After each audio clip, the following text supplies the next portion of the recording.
To change a user combination, first go ahead and log in as either ID position 1 or 2, the only two user positions that can change their combination.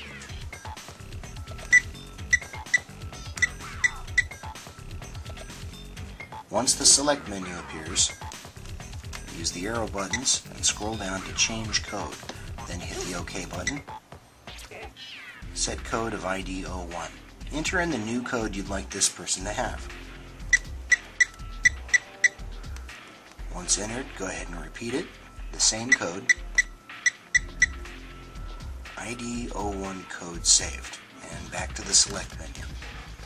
Once we're through the select menu, we will go ahead and log in as user 1 one more time with the new combination just to make sure that it works.